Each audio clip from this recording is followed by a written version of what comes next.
Sometimes a movie gets horrible reviews, but happens to feature a dearly departed actor or an early performance from a beloved sitcom star. Just because these flicks landed at the bottom of Rotten Tomatoes rankings doesn't mean there isn't something to love about them. There are few action flicks sillier than 1999's Simon Says. Simply put, this movie hits the nail on the head when it comes to the sweet spot of goofy and over the top, starting with its gimmicky star, controversial NBA great Dennis Rodman. Rodman plays smooth-talking Interpol agent Simon. With the help of his old friend Nick, played by Dane Cook, he's on a mission to take down a dangerous weapons dealer. On top of that, Nick's boss's daughter has also been kidnapped. Martial arts fans will appreciate the choreography and stunt direction, while for everyone else, Rodman's involvement makes the whole thing worthwhile. Channeling equal parts Wesley Snipes and Robin Williams, Rodman can't quite match the chops of either, but he's still worth watching for the novelty alone. Simon Says makes plenty of nonsensical choices, but that's all part of the fun, as long as you don't take it seriously. Part of Adam Sandler's deal with Netflix, 2015's The Ridiculous Six, is a slapstick western with a plot that doesn't really matter, because it's all ultimately about Sandler's ridiculous shtick. It was a huge hit for the streamer, despite its 0% Rotten Tomatoes score. While critics rightly called out Sandler's foray into the Wild West as unimaginative and lazy, it's fair to ask, what did they think they were watching? It never aspires to be anything other than a lowbrow comedy. To be fair, it doesn't quite reach the heights of some of his earlier hits, and it's admittedly often cringeworthy and offensive. Nevertheless, if you're a loyal Sandler fan, you should be able to get some solid laughs out of this one. Low-hanging fruit and childish vulgarity have always been the Sandman's bread and butter after all. Good night, Burl. That's a dry one. We will have good dry weather tomorrow. Gangster movies have been popular since the early days of Hollywood. So when it was announced that John Travolta was set to star as ruthless, real-life criminal kingpin John Gotti, it surely perked up a few ears. Alas, it didn't exactly deliver on its potential. Critics raked Gotti over the coals, with Glenn Kenny of the New York Times calling it a dismal mess. We'll concede that it's not very good, but it's also not worthless, and that's thanks to Travolta. This might not be an Oscar-worthy performance, but it is an interesting one at least. Even Kenny praised the actor, despite his otherwise negative take. If you're looking for a Michael Mann-esque crime thriller, you'll be sorely disappointed, and it could be that sort of expectation that killed Gotti's chances with critics. It may not be one of the most underrated gangster movies ever, but the hate it gets is definitely overboard. This meeting today was worth 55 years hanging upside down, because now you know how I feel. It might seem overkill to put another Western comedy on this list, but 1994's Wagons East belongs just as much as The Ridiculous Six. Wagons East follows a group of misfits in the Wild West who hire a hard-drinking rabble-rouser played by John Candy to help take them on a wagon train back home to the East Coast. To be fair to the critics who trashed it, this movie admittedly doesn't do nearly enough to effectively lampoon the Western genre, but it still hardly deserves a 0. Candy and Richard Lewis are delightful, even if the laughs can't quite match either of their best work. And what really makes the film more watchable today than even a few years ago is the fact that both of those stars have since left us. Candy tragically died before the release of the film, and now with Lewis's passing in 2024, Wagons East takes on an even more poignant tone. It's a time capsule of their careers, and even when it's not especially funny, it's nice to see them both trying their best to make us laugh. It would be quite a stretch for even the least discerning film buff to call 1990's Problem Child a masterpiece, but that doesn't mean it's not underappreciated. Starring John Ritter and Amy Yazbek, the plot follows a couple with an adopted son who seems hell-bent on making his parents' lives a living hell. A dark comedy that works for all ages, Problem Child is definitely not the sharp social satire that some critics might have wanted it to be, but it never really pretends to be either. It revels in its ridiculousness and boasts a sterling supporting cast, including Gilbert Gottfried as an uptight adoption agent and Michael Richards as an escaped crook. Smiley pies.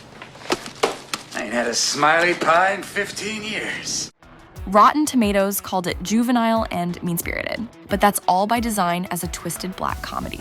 Plus, Ritter is genuinely funny as usual, and the chemistry between him and Yazbek make it all worthwhile.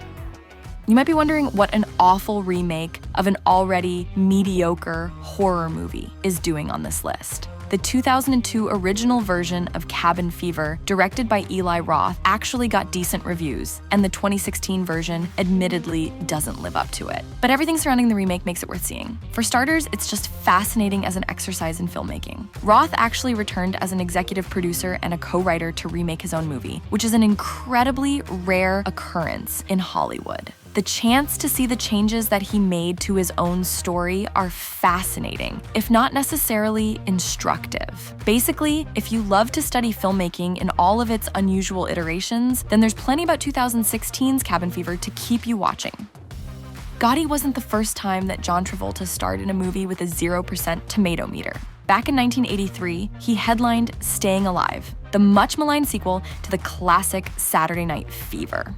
Saturday Night Fever is beloved for its strong script, heartfelt drama, and Travolta's career-defining performance. Staying Alive, by contrast, was mocked for focusing too much on all the songs and dance numbers and forgetting that it was the character drama that made its predecessor one of the best movies of the 1970s. But just because Staying Alive isn't as good as the original doesn't mean that it's completely terrible. At times, it's even better than good. And that's partly due to the stylish, if unpolished, direction of Sylvester Stallone. Watching Stay Alive with a fresh set of eyes makes it clear that maybe critics expected it to be just like its predecessor, when it's really a very different kind of movie. True, it's a direct sequel and spends lots of time on theatrical musical numbers, but we also get to explore Tony Morano's hopes and dreams as he goes on a journey of self-acceptance. I don't want anybody ever laughing at me. Who are you? Somebody special?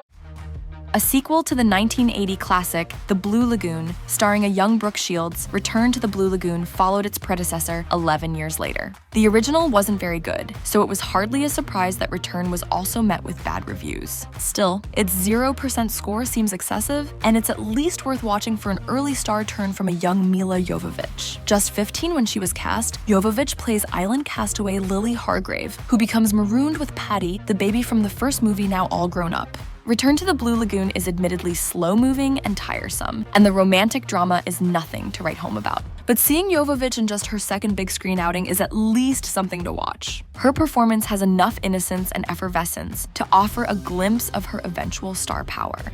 The color, it's the same as the sky. The first Highlander movie successfully blends elements of sci-fi, fantasy, and thriller with a hard-boiled crime story about an immortal warrior named Connor MacLeod being hunted by others of his kind. Though it bombed at the box office, it still got a sequel, but then Highlander II. The Quickening landed with an even bigger thud. In The Quickening, Connor is living in a post-apocalyptic far future. When a new evil emerges, he once again fights alongside fellow immortal Juan Sanchez Villalobos Ramirez. It's not as good as the first movie, but The Quickening does have its redeeming qualities. Christopher Lambert and Sean Connery continue to chew the scenery, and there's something that's just so bonkers about the futuristic setting that it's hard not to enjoy, even if ironically. The story, meanwhile, is more layered than you might think, with elements of social satire and political commentary, however unsubtle or cliched they may be. And just like the first film, The Quickening eventually earned itself a cult following that could appreciate its big themes and ambitious ideas. Will I ever see you again? Who knows, Highlander? Who knows? While most of the movies on this list might not be completely terrible, they're generally not all that great either. However, the 2002 French comedy Merci Docteur Rey is a bit of an exception, and that's due to its surprising 65% audience score on Rotten Tomatoes, a rare instance of a movie with a 0% critical rating receiving a fresh score from average moviegoers. Top critics didn't like Merci Docteur Rey at all, as it seems that they were confused by what they deemed to be a pointless, contrived story with little meaning. Audiences, however, had quite the opposite reaction. Many user reviews have praised the quirky story involving a sex-starved young Frenchman, his narcissistic mother, a renowned psychiatrist, and lots of murder. Merci Docteur Rey is an uneven and wild but also controlled art film. It's the sort of thing that would probably be favorably compared to Wes Anderson if it were released now. That's because it's populated by eccentric oddballs, which is the film's real appeal. It's not so much a tight, clever story as it is a showcase for an offbeat cast of characters and a game cast. His name is Love.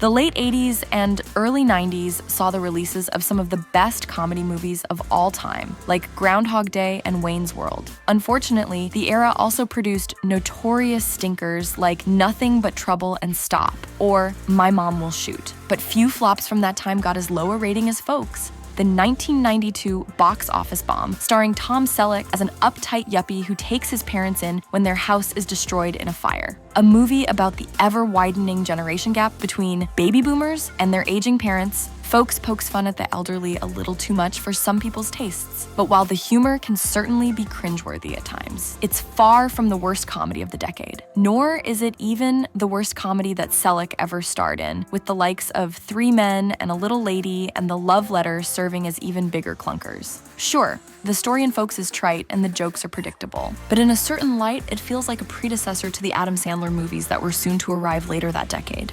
Thanks to a non-stop cavalcade of borderline offensive, lowbrow laughs mixed with satisfying slapstick farce.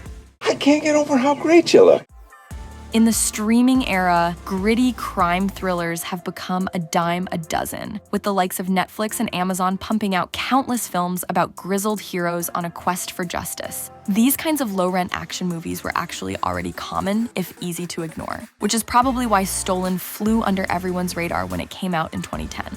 Maybe Stolen would have gotten a better score if more critics had bothered to even see it, as it has only 21 professional reviews listed on Rotten Tomatoes. Those that did see it noted that it lacks the tension that a thriller needs and is woefully awful despite its impressive cast.